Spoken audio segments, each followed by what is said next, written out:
J'aimerais lire un texte avec vous ce matin, toujours dans l'Épître aux Éphésiens. Vous savez qu'on a commencé cette année par la méditation de l'Épître aux Éphésiens et on veut continuer cette méditation. On veut la continuer petit à petit parce que c'est l'Épître de l'Église, c'est la lettre que Paul est en train d'écrire à l'Église. Et il écrit cette lettre lorsqu'il est en prison pour la première fois à Rome. Et on a vu la fois passée qu'il disait qu'il était prisonnier de Christ. Et au chapitre 4, il recommence à dire au verset 1, « Je vous exhorte donc, moi, le prisonnier dans le Seigneur, à marcher d'une manière digne de la vocation qui vous a été adressée. » Alléluia. Dans les chapitres précédents, Paul nous a parlé de notre position en Jésus-Christ, que nous avions été rachetés par le sang de Jésus. Si vous relisez ces chapitres, ils sont riches en révélations. Nous avons été rachetés par le sang de Jésus. Nous ne sommes plus des étrangers ni des gens du dehors, nous faisons partie maintenant de la maison de Dieu. Nous avons été greffés sur l'olivier franc. Nous sommes maintenant dans l'alliance d'Abraham, d'Isaac et de Jacob. Nous sommes dans cette lignée des promesses de Dieu. Elles sont à nous. Notre position en Jésus, on est des enfants de Dieu. Dieu est notre papa. Serge nous l'a rappelé ce matin, les chants nous l'ont rappelé, Abba Père. Et c'est extraordinaire parce que c'est dans ce sens-là qu'on est en train d'aller aujourd'hui. Nous appartenons à Dieu. Quand nous avons rencontré Jésus, quand nous sommes nés de nouveau, il s'est passé quelque chose. Nous avons changé de nature et de nom. Nous sommes devenus des enfants de Dieu. Et dites-moi, Dieu, il est où? En nous? Oh, Christine a dit en nous. Je t'ai vu là, en nous. Oh, oui, c'est bien, c'est bien. Il y en a d'autres qui l'ont dit plus loin. Là. Alléluia. Quand vous dites quelque chose, levez la main. En Afrique du Sud, les gens, ils sont trop bruyants. Alors un jour, un pasteur a dit, écoutez, au lieu de dire Amen et Alléluia, quand vous dites Amen, vous levez le bras gauche, quand c'est Alléluia, c'est le bras droit. Alors vous imaginez dans l'église, tout le monde il dit Alléluia, et l'autre répond Amen. Bon, on ne va pas faire l'exercice ce matin. C'était un de mes amis pasteurs d'Afrique du Sud qui me racontait ça. Alors, la Bible nous dit que lorsque nous naissons de nouveau, regardez Éphésiens chapitre 1, verset 13. On va essayer de voir quelques versets qu'on a déjà lus, n'est-ce pas? En lui, en Jésus, vous aussi, après avoir entendu la parole de la vérité, l'évangile de votre salut, en lui vous avez cru et vous avez été scellés du Saint-Esprit qui avait été promis, lequel est un gage de notre héritage pour la rédemption de ceux que Dieu s'est acquis à la louange de sa gloire. On a été unis à Christ. Quand nous naissons de nouveau, le Saint-Esprit vient habiter en toi. Et Paul dit que l'Esprit dit à ton esprit que tu es un enfant de Dieu. Chapitre 8 de la lettre aux Romains. Alléluia. Est-ce que tu as cette sensation ce matin d'entendre le Saint-Esprit te dire « Hello, tu es mon enfant. Ah, je me sens bien, je suis l'enfant de Dieu. Waouh, c'est extraordinaire. Amen. Qui dit Alléluia. Il nous donne la position qu'occupe Jésus. Éphésiens 1, 21 à 23. Il nous explique la position que Jésus occupe. Et il dit, il est au-dessus de toute domination, de toute autorité, de toute puissance, de toute dignité et de tout nom qui se peut nommer non seulement dans le siècle présent, mais encore dans le siècle à venir. Il a tout mis sous ses pieds. Je répète, il a tout mis sous ses pieds et il a donné pour chef suprême à l'Église qui est son corps, la plénitude de celui qui remplit tout en tous. Alléluia.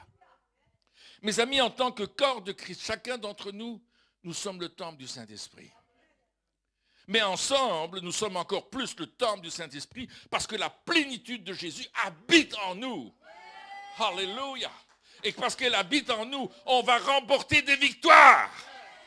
Glory to God.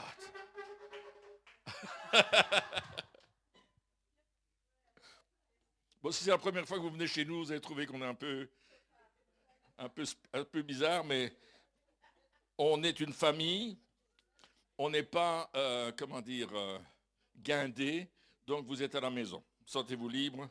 Amen. Il dit au chapitre 4, au début chapitre 4, il dit « Je vous exhorte donc, moi le prisonnier dans le Seigneur, à marcher d'une manière digne de la vocation qui vous a été adressée. » Il parle de l'appel. Et souvent quand on pense à l'appel, on pense au ministère. On dit ça c'est, j'ai un appel de pasteur, j'ai un appel de prophète, j'ai un appel d'évangéliste, de docteur, d'apôtre. Mais ce n'est pas ça qu'il est en train de dire. Il est en train de dire que chacun d'entre nous, nous avons reçu un appel. Ah, tu dis, moi j'ai reçu un appel aussi. Oui, tu as reçu un appel. Tu as reçu un appel pour annoncer le royaume de Dieu. Tu as reçu un appel pour marcher d'une manière digne de Jésus-Christ. Pour être les imitateurs de Christ, comme Paul nous le dit. Nous avons tous reçu un appel. Et vous devez comprendre une chose, c'est que le Dieu qui habite en vous, par la foi, est celui qui permet à nos vies d'exprimer le royaume de Dieu sur la terre. Dans Jean 14, regardez un peu avec moi Jean 14. Évangile de Jean, chapitre 14, verset 10. Philippe qui pose la question à Jésus et les disciples, montre-nous le Père. Et Jésus répond, verset 10, ne crois-tu pas que je suis dans le Père et que le Père est en moi? Les paroles que je vous dis, je ne les dis pas de moi-même. Et le Père qui demeure en moi, c'est lui qui fait les œuvres. Où est-ce qu'il est le Père, il est où? En Jésus. Il est en Jésus. Et qui c'est qui fait les œuvres que Jésus fait? C'est le Père.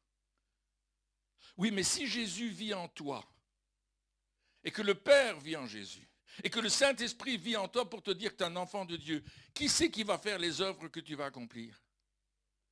C'est le Père. Ouais, mais c'est plus facile ça.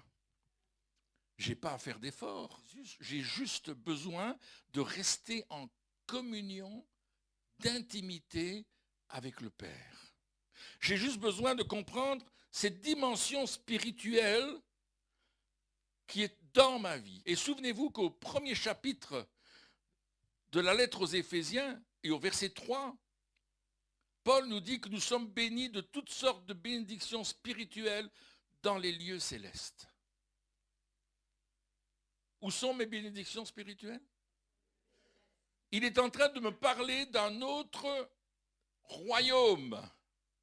Il est en train de me parler d'une autre dimension. Dans la dimension naturelle de notre vie, nous avons des limitations. C'est vrai?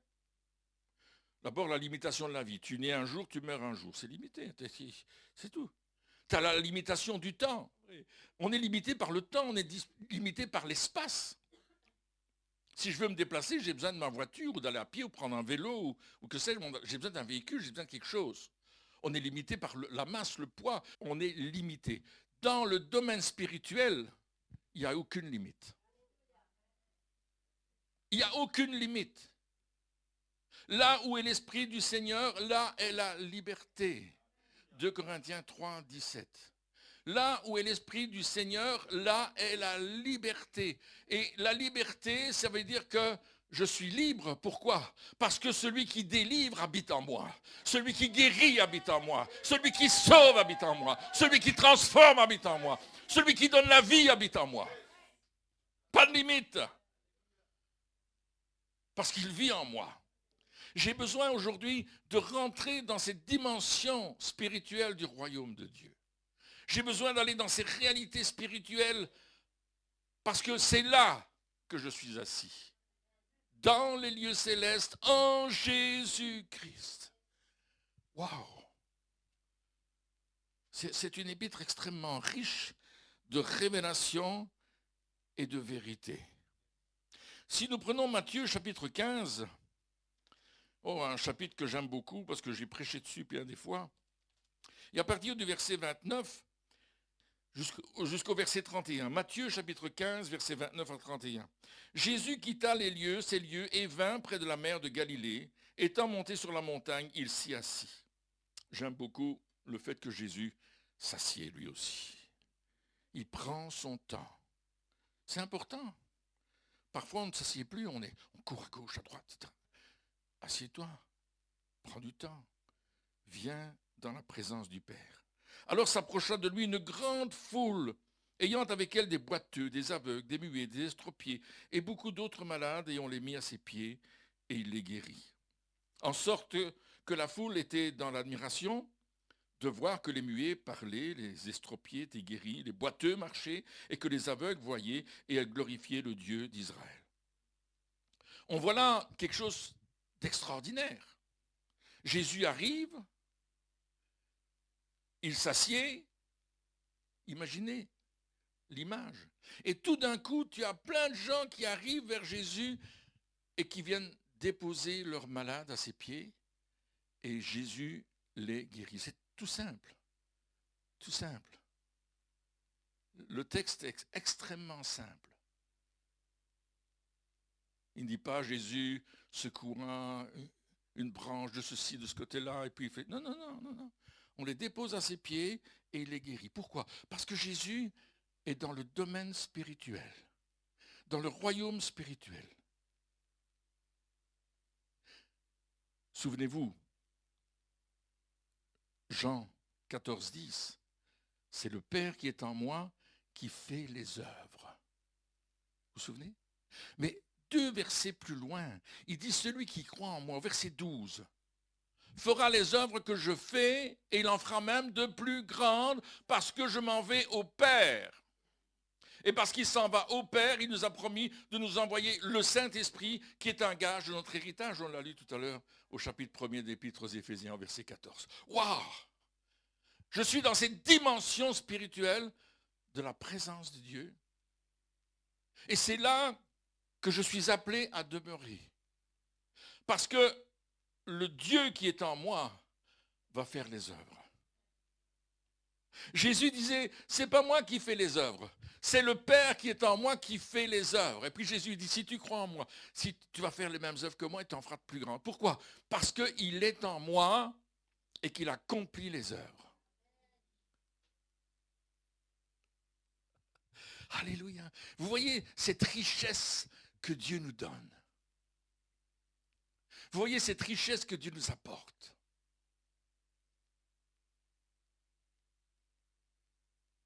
Ça nous enlève la peur, la crainte.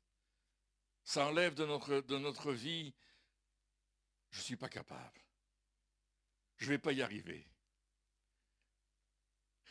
Et parfois, on vient vers Dieu comme ça. Hein? Vous avez remarqué? Je ne peux pas le faire, Seigneur. Alors, on va aller un peu plus loin. Jésus va envoyer les disciples, et on prend toujours Matthieu, chapitre 10, versets 7 et 8. Et Jésus envoie les disciples. Alors, on peut discuter du contexte, mais on ne va pas faire de théologie ce matin. Verset 7, il dit, « Allez, prêchez et dites, le royaume des cieux est proche ou s'est approché. Guérissez les malades, ressuscitez les morts, purifiez les lépreux, chassez les démons. Vous avez reçu gratuitement, donnez gratuitement. » Jésus dit, prenez soin de ceux qui ont été blessés dans la vie. Allez vers ceux qui ne connaissent pas encore l'amour de Dieu. Allez leur partager la bonne nouvelle du royaume de Dieu. Et il nous dit, nous allons aller partager le royaume de Dieu. La bonne nouvelle du royaume. Le royaume est proche, il s'est approché, il est à portée de la main. Il y a différentes traductions qu'on peut prendre à partir du texte grec. Tu peux y entrer, tu peux y toucher, tu peux y aller. Jésus envoie les disciples pour prêcher. Nous sommes appelés à apporter le royaume. Donc celui qui guérit, il est où? En moi. 27 fois, Paul va dire dans l'Épître aux Éphésiens, en Christ. Christ en moi, en Christ, 27 fois. Je ne sais pas, mais si vous dites 27 fois à votre enfant la même chose, c'est que vous voulez lui communiquer quelque chose. Croyez pas? Si tu lui dis 27 fois essuie tes pieds quand tu rentres, ça veut dire vraiment il faut que tu les essuies là. Parce que si tu ne le fais pas, tu vas salir toute la maison qui vient d'être nettoyée. Et si tu le dis 27 fois, il va comprendre. Mais si Paul, inspiré par le Saint-Esprit, nous rappelle que nous sommes en Christ, c'est que ça a toute son importance. Mon frère, ma soeur, ça change ta situation.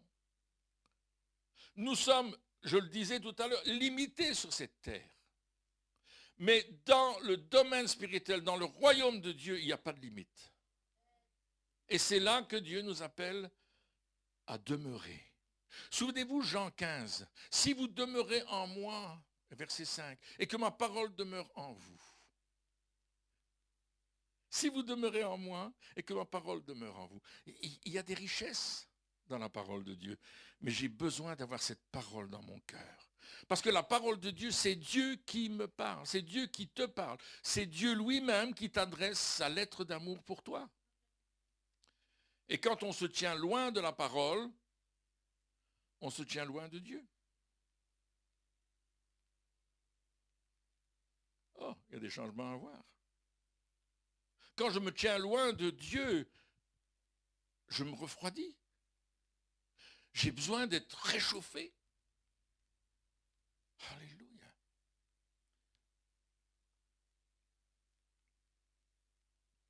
Alors les pharisiens, dans Luc chapitre 17, vont venir vers Jésus et vont lui poser des questions. Vous savez, c'était des empêcheurs de tourner en rond, là. Ils posaient des questions parce que Jésus les dérangeait et Jésus était toujours là pour dire des choses qui ne leur plaisaient pas. Donc chapitre 17, versets 20 et 21. Les pharisiens demandèrent à Jésus quand viendrait le royaume de Dieu. Pose la question, mais quand est-ce qu'il vient ton royaume? Alors, ils avaient une vision du royaume qui était plutôt une vision guerrière. Il vient, il détruit les Romains, il fait éclater la gloire de Dieu, c'est ça le royaume. Mais Jésus dit non. Il leur répondit, le royaume de Dieu ne vient pas de manière à frapper le regard. Waouh!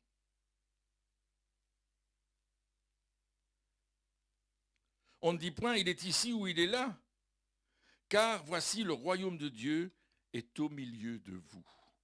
Et il dit ça aux pharisiens, mais à nous, il nous a dit, le royaume de Dieu est en vous. Vous êtes dans le royaume. Waouh! 1 Corinthiens, chapitre 4, verset 20. Le royaume de Dieu ne consiste pas en parole, mais en puissance. Le royaume de Dieu, ce n'est pas du blabla. Ce n'est pas de la philosophie. Ce n'est pas de la théologie. Ce n'est pas dire ceci ou cela. C'est la puissance de Dieu qui se manifeste. Le royaume de Dieu, c'est la puissance. Alléluia. Gloire à Dieu.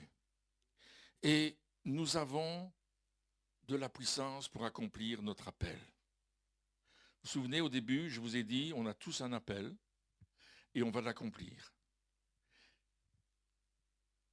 Mais tu as de la puissance pour l'accomplir. Oh, wow! Tu es né de nouveau, tu as tourné le dos au péché, tu as tourné le dos aux choses occultes que tu pratiquais, tu as tourné le dos à toutes ces dimensions superstitieuses de religion, fiction que tu avais. Tu n'es plus là-dedans. Tu as reçu le Saint-Esprit en toi. Jésus habite en toi, demeure en toi. Jésus accomplit les œuvres à travers toi, en toi.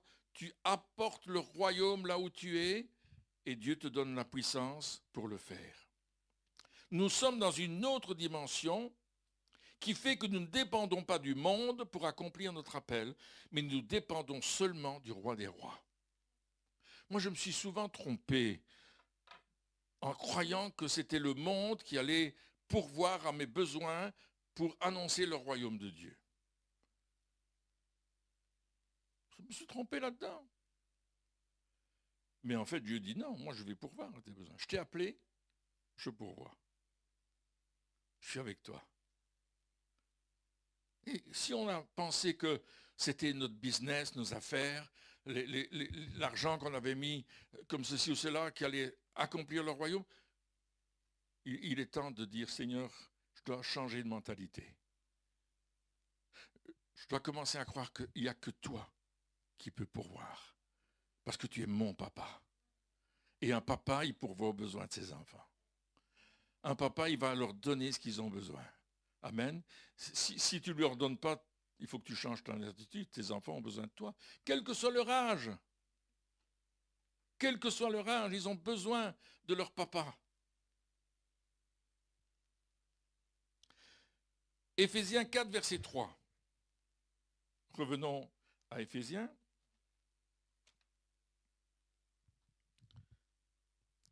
Et il nous dit ceci. On peut lire verset 2. En toute humilité et douceur, accomplir son appel, avec patience, vous supportant les uns les autres avec amour ou charité. Vous efforçant de conserver l'unité de l'esprit par le lien de la paix. Il y a un seul corps, un seul esprit, comme aussi vous avez été appelés à une seule espérance par votre appel, votre vocation. Il y a un seul Seigneur, une seule foi, un seul baptême, un seul Dieu et Père de tous, qui est au-dessus de tous et parmi tous et en tous. Le roi est en nous.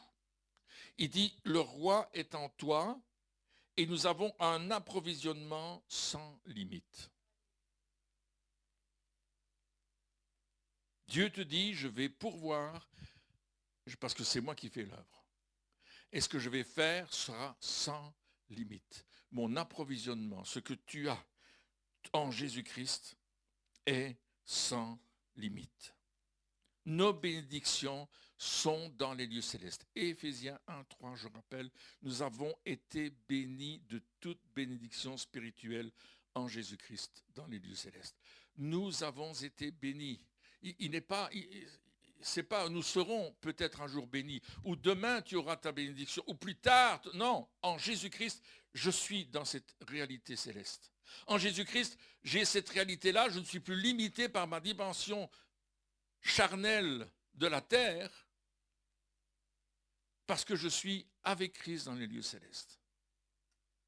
Oh, c'est pas évident que notre mentalité change à ce sujet-là. Hein?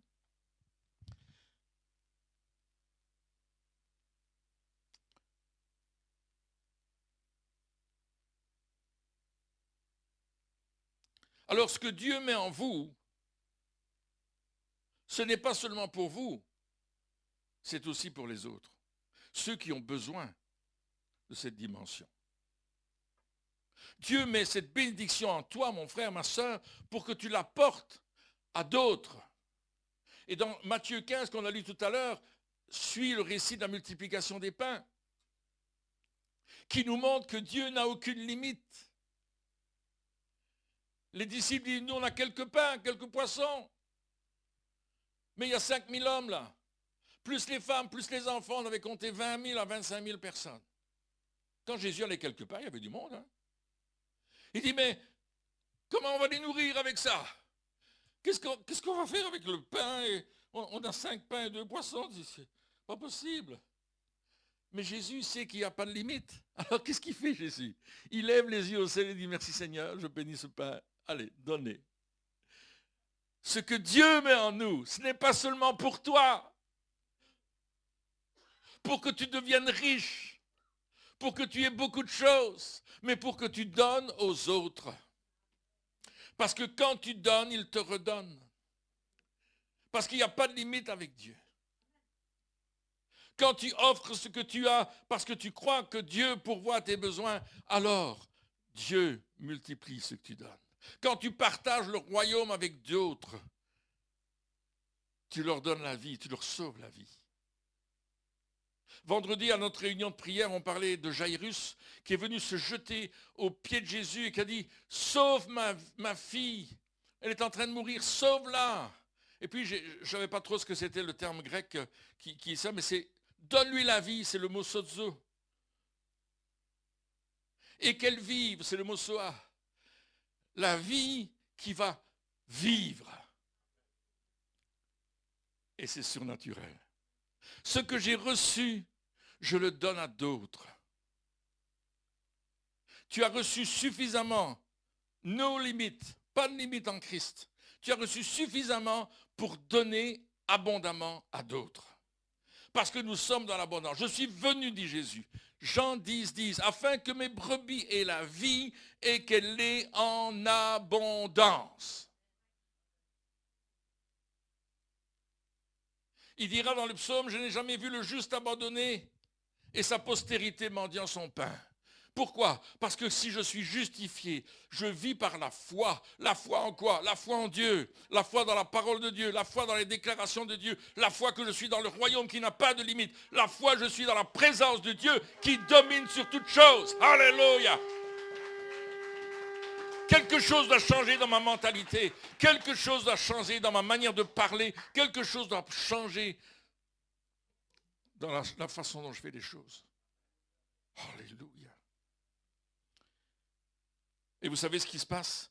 Le Dieu qui habite en vous, il va multiplier cela.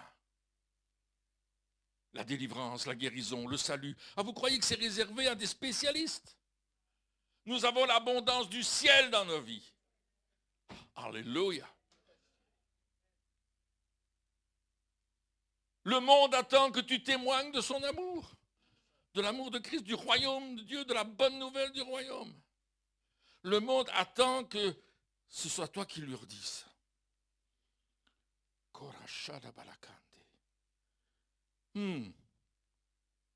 On priait vendredi, on dit Seigneur, nous on veut des rendez-vous divins. Et plusieurs témoignages ont été donnés comme quoi il y a eu des rendez-vous divins où ils ont suivi la personne, ils l'ont accompagné, ils l'accompagnent encore jusqu'à maturité. Des rendez-vous divins, comme Cricri qui est au milieu de nous, Cricri. Un rendez-vous divin. Lève-toi qu'on te voit et que les gens te voient ta tête. Le rendez-vous divin d'Agnès et de Christine. Alléluia. Et puis il y a Marie qui est venue samedi. Marie, lève-toi. Maria, lève-toi. Alléluia. Tu peux t'asseoir. Elle est venue samedi, elle faisait ses courses et puis elle a dit je vais aller acheter une Bible. Et heureusement on était là. Samedi c'est fermé. Demandez des rendez-vous divins. Prenez votre agenda du ciel, dit Seigneur, l'agenda. Et ça ne s'appelle pas Google. Hein.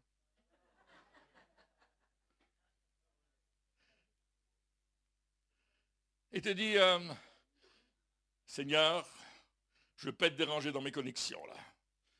Ça fait longtemps que Dieu a inventé l'Internet. Tu peux lui parler quand tu veux, il t'écoute. Ça, c'est depuis longtemps là. Nous, on ne fait que copier là. On essaye d'aller voir les choses célestes, on les copie, on les met sur la terre. Mais Dieu a fait bien plus que ça. Hein. Il a créé les cieux et la terre. Il t'a créé tout. Il a créé l'univers. Il a mis les étoiles à leur place là. Il a dit, celle-là, elle irait bien là. Oh, c'est là. Non, je l'ai déplacée là. Tu sais comme tu fais avec ton ordinateur. Mais Dieu, il a fait ça il y avait longtemps. Son disque dur est énorme. No limites. Mais ce qui est extraordinaire, c'est que quand tu vas partager la puissance de Dieu, il va se passer quelque chose. Et l'Épître aux Hébreux, au chapitre 2 et au verset 4, nous dit ceci.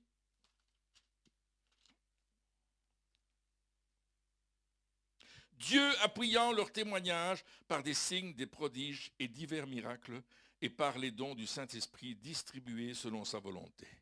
Dieu appuyant leur témoignage. Alors on peut dire, Dieu appuyant mon témoignage. Mon Dieu, mon papa appuie mon témoignage par des signes, des prodiges, divers miracles, et par les dons du Saint-Esprit que j'ai besoin dans les cas où je travaille. Tu as le don de connaissance, le don de guérir les malades, les 9 dons du Saint-Esprit. Alors, vous pouvez dire comme ça avec moi, Dieu accompagne mon témoignage par des signes, des prodiges, divers miracles et par les dons du Saint-Esprit qui me sont distribués selon sa volonté. Waouh! C'est ça le domaine spirituel. Alléluia! Il n'est pas question, vous savez, les disciples, ils n'ont pas fait une école biblique là. Ils n'ont pas fait 5 ans d'école, plus un doctorat, plus encore un deuxième master, et je ne sais pas tous les trucs qu'on peut inventer aujourd'hui. Non, ils ont cru que le Dieu vivant, créateur, vivait en eux. Alléluia! Et ils sont partis sur les routes, Jésus les a envoyés 2 par 2, et ils sont allés, et ils ont dit, je viens vous parler du royaume de Dieu, est-ce que vous êtes intéressés? Oui, oui, vous pouvez prier pour vous, oui, oui, mais j'ai quelqu'un qui est mort là, on va le ressusciter, pas de problème. Allez hop, alléluia! Oh! Alléluia! C'est le Dieu que j'ai! C'est le Dieu que tu as! Yeah! Qui vit en toi! Oh, alléluia! Il y a du feu ce matin ici! Hein? Alléluia! Qu'est-ce que j'ai écrit encore? Gloire à Dieu. Vous savez, il y a 1 Pierre 2, 24, on va aller dans la lettre de Pierre. 1 Pierre 2, 24, parle de Jésus. Lui qui a porté lui-même nos péchés en son corps sur le bois, afin que, mort au péché, nous vivions pour la justice, lui par les meurtrissures duquel vous avez été guéris. Alors, celui qui est mort à la croix, il vit en moi. Ces meurtrissures sont là pour moi aussi, mais elles sont là pour les autres. Je peux dire à quelqu'un d'autre, écoute, tu as vraiment besoin de Jésus. C'est lui qui va t'aider, c'est lui qui va te toucher, qui va te guérir. Waouh! Alors elles sont pour moi. Je dis, Seigneur, par tes meurtrissures, je proclame que par tes meurtrissures, je suis guéri. Je proclame que la maladie n'a pas d'action sur ma vie. Je proclame que je suis en toi et que toi, tu fais toutes choses à merveille. Waouh! Mais je vais l'apporter à quelqu'un d'autre pour lui dire, hey, tu as besoin d'être guéri? Tu as besoin de guérison, de délivrance, de libération, de transformation, de renouvellement? Ah ouais. Vous savez, nous les chrétiens, parfois, on veut dépendre d'un tel ou d'un tel pour notre guérison, notre délivrance, et on va tout de suite, et puis il n'y a rien qui se passe. Et puis on se dit, il n'y a rien qui marche. Mais Dieu est en train de te parler et te dire, tu as besoin de la présence de Dieu qui est en toi, et tu as besoin de la développer. Tu as besoin de faire attention à ça. Tu as besoin de croire que l'ennemi n'a aucun pouvoir sur toi. Ah. Et ça veut dire que je ne peux pas demander conseil à quelqu'un? Non, ce n'est pas ça que je suis en train de dire.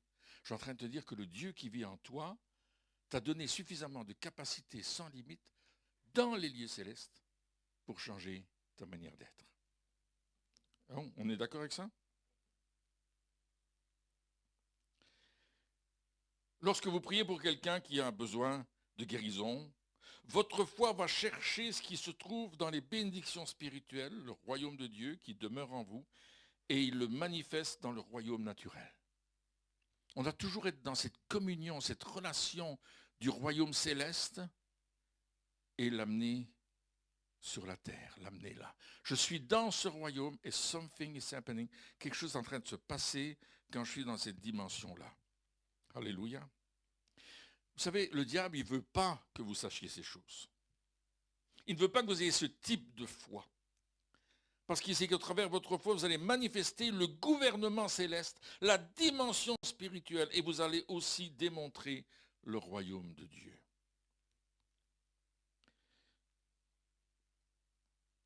L'apôtre Paul nous invite à avoir cette mentalité.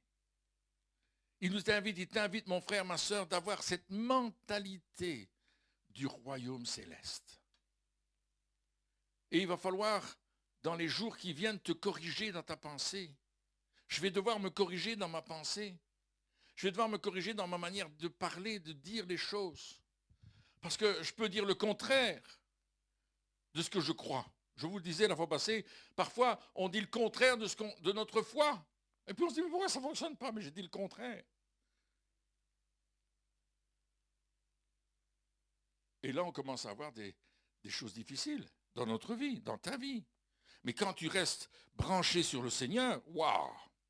Alors, changeons notre mentalité. Romains chapitre 8, le 8e chapitre de la lettre de Paul aux Romains et au verset 11.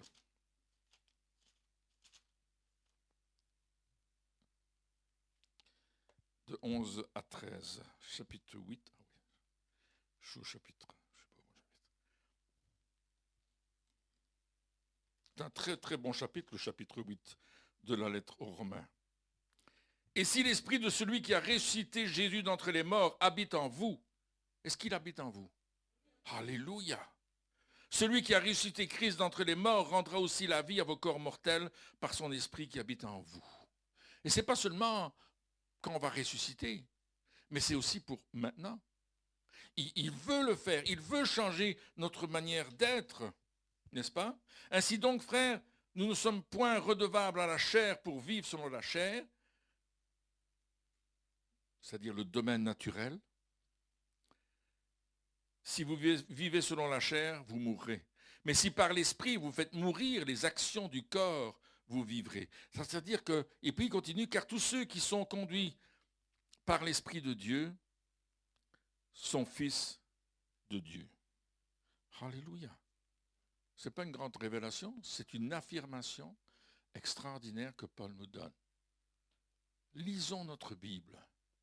Demandons au Saint-Esprit de nous donner la révélation, de la compréhension de ce que Dieu veut dire dans nos vies. Amen. Celui qui guérit, qui libère, qui restaure, qui renouvelle, qui est la résurrection et la vie, il vit en nous. Il vit en toi. Alléluia. Il vit en toi. Il est en toi. Le royaume de Dieu est à portée de la main. Et allons dans Éphésiens 4 encore une fois, puisque c'est cet épître-là qu'on a médité, qui est l'épître de l'année 2022, à partir du verset 20. Mais vous, ce n'est pas ainsi que vous avez appris Christ.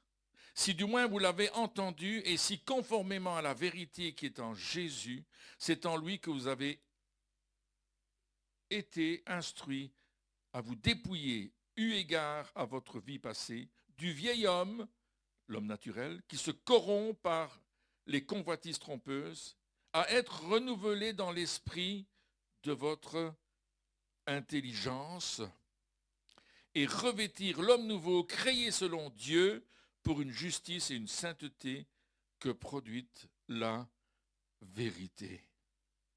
Alléluia. Paul me dit, attends, reste pas dans l'homme naturel, mais revêt l'homme spirituel. Waouh! Moi, pour dormir, je mets un pyjama. Et je suis assez... je mets une pièce d'une façon et une pièce d'une autre. Le pantalon, c'est pas la chemise, c'est moi ça. Parce que j'aime bien avoir chaud, donc je mets un truc chaud dessus, et puis voilà. Surtout que je me lève pendant la nuit parfois, et voilà, je vais prier, ou je vais aux toilettes aussi, hein. Je suis un homme comme tout le monde. Enfin, pas vous les dames, mais moi, oui. Mais souvent, je me lève, je m'assieds sur le bord de mon lit, je prie, j'intercède, ou je vais dans mon bureau, je prie. Et donc, j'ai bien gardé chaud, parce que quand tu sors du lit, tu as chaud, donc voilà. Et la nuit, le chauffage, il se coupe, hein. Je ne sais pas chez vous, mais chez nous, il se coupe. Donc, voilà, on ne doit pas avoir trop froid. Et puis, je me revais de ce pyjama. Vous me verriez, vous me ferez l'aumône. Je me dis, mais c'est pas possible. Ma femme, elle ne veut pas me voir comme ça. Mais moi, j'aime ces vêtements-là. Voilà, ça me plaît. J'ai une chemise à carreaux, Loden, un peu comme toi, mais plus belle que la tienne, parce que la mienne est vraiment belle.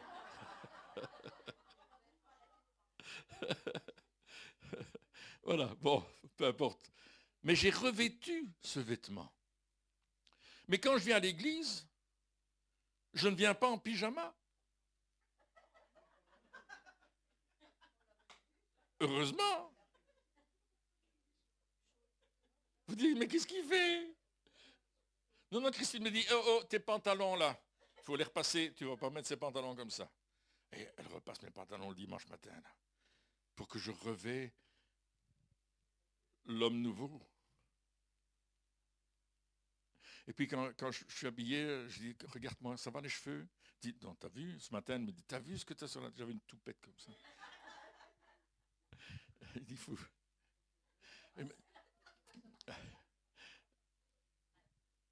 Alors je mets du parfum. Elle me dit, mais tu mets trop de parfum.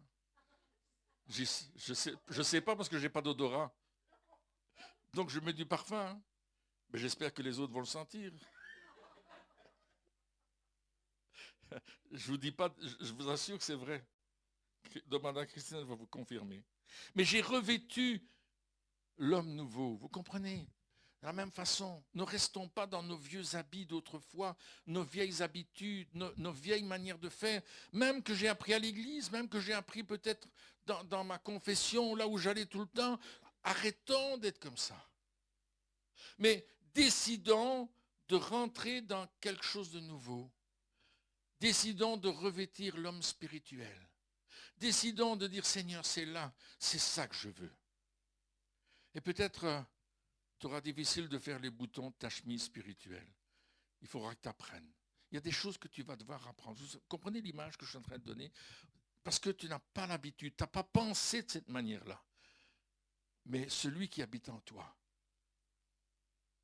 est plus fort que l'ennemi. Celui qui habite en toi a cette dimension extraordinaire de l'amour de Dieu.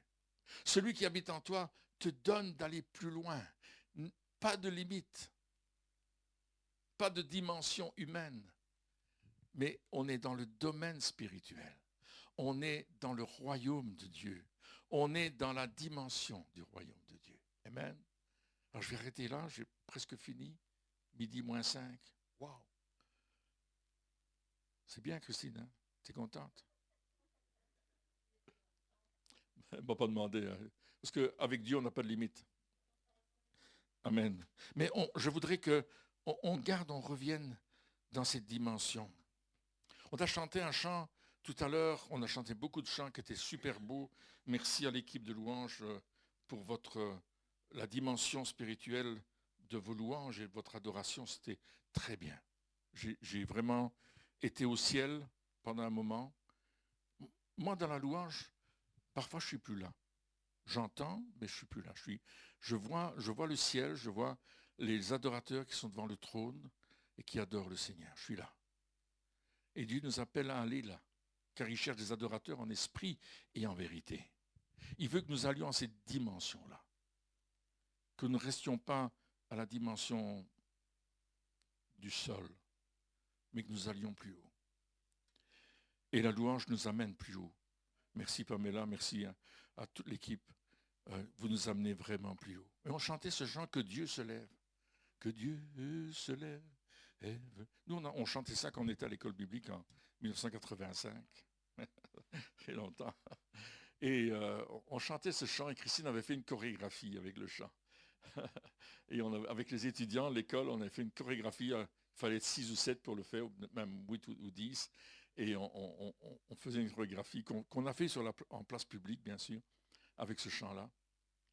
Mais la dimension de Dieu, c'est que vraiment, il veut se lever dans votre vie. Il veut vraiment se lever là où tu es, mon frère, ma soeur. Et il veut amener cette dimension du royaume de Dieu dans ton cœur. Alors j'aimerais juste t'inviter à, je sais pas moi, baisse la tête, tu veux, ou bien tu vas te lever, ou tu vas t'avancer, fais comme tu veux. Ici, c'est la liberté. On ne se focalise pas. Si vous voulez vous avancer, avancez-vous. Alléluia. Et dites, Seigneur, je veux rentrer dans cette dimension. Glory to God. Alléluia. Je veux rentrer dans cette dimension, Seigneur. Alléluia. Ferme tes yeux. Rentre dans ce royaume de Dieu. Rentre dans la dimension céleste.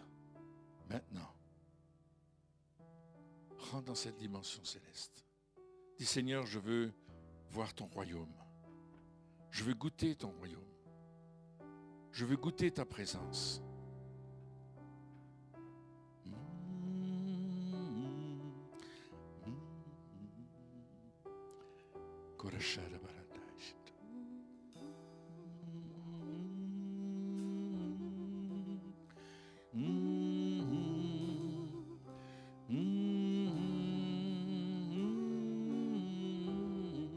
Viens te lever sur les vies de ceux qui sont là, Seigneur. Tout à l'heure, on a chanté qu'on s'abandonnait à toi. Maintenant, on veut dire, Seigneur, en toi, il n'y a pas de limite. Lève-toi, Seigneur, lève-toi. Lève-toi sur cette assemblée. Lève-toi sur l'Église. Non seulement la nôtre, mais l'Église de la ville ici, de la ville de Mons. Lève-toi sur chacun des frères et sœurs de notre ville, qu'ils rentrent dans la dimension surnaturelle. Rentre dans la dimension surnaturelle. Commence à toucher le vêtement de Dieu maintenant. Mon frère, ma soeur, quand tu regardes ces choses, touche le vêtement de Dieu. Que Dieu se lève, que Dieu se lève, que Dieu se lève, que Dieu se lève, que Dieu se lève, dis-le, proclame-le, que Dieu se lève, que Dieu se lève, que Dieu se lève. Oh Père, lève-toi. Nous savons que tu vis en nous. Nous savons que tu résides en nous. Nous savons que tu es là. Alléluia. Donne-nous de prendre conscience à cette dimension extraordinaire de ta présence en nous, Seigneur. Viens, Seigneur.